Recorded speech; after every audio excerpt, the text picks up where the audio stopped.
The second surface will be for the permanent maxillary central incisor will be the mesial aspect. Here we have the buccal dimension or labial dimension and the lingual dimension. So first of all, we draw a horizontal line that is about 0.5 millimeter from the end of this paper. Be careful not leaving this space in your wax block because it's already removed in the first aspect. And also draw the vertical line. A is the starting point. We must firstly we start with the first measurement, which is the crown length from A to B, which is the same 10.5 millimeters, which represent the crown length. The second measurement is the B to C, which is 13 millimeter, represent the root length. The first measurement is the labio-lingual dimension at the cervix, and we use the letter B just to differentiate both letters, labial, labio-lingual, but it is better to be labio-lingual measurement. At the cervix, it will be 6 millimeters, the level at B. So at B, we move 3 millimeters toward the labial surface. Here, this point is the cervix, and 3 millimeters toward the lingual surface. And this is to draw the cervical line.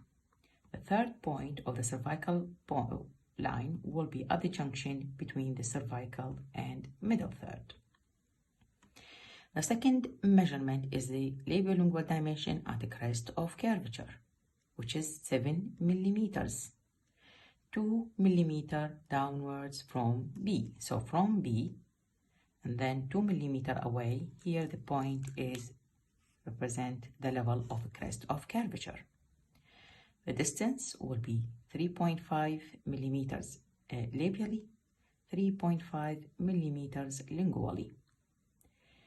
The last point, which is represent the incisal edge from A, 0.5 millimeter outward, and then 0.5 millimeter towards the lingual. So here the point represent the level of the incisal edge, and by drawing a straight line to A, it will represent the incisal edge. After finishing all these points, now we start to draw the outlines. The labial outline will be from the cervix to the crest will be almost a straight line, while we will continue with a convex line towards the incisal edge or towards A. So slightly convex and then continue to be convex towards A. Be careful that the crest of this curved line will be at this level, which is 2 millimeters away from B. For the lingual outline, from the cervix to the crest, it will be slightly convex line. Be careful that the crest of this curvature will be this point. And then we will continue with the convexity of the line up to the junction between the cervical and middle third, which represent this area will represent the cingulum area. And then continue with the concave line towards the incisal edge.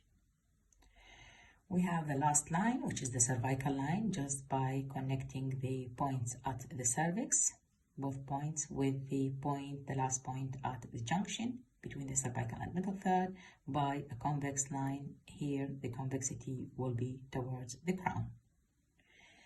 So after finishing the labial aspect and carving of the labial aspect, now the model, the wax model, will be here as this figure.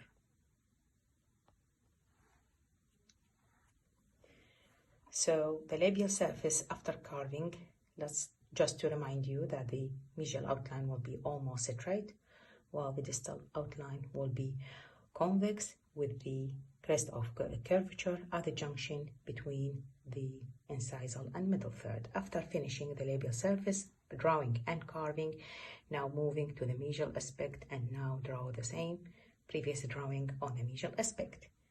Here, this is the curved line, outline for the labial surface with a crest of curvature here 2 millimeters from B, and then the distal or lingual, outline, it will be convex at the cervical third, represent the future cingulum of the model, and then with a concave line up to the incisor edge.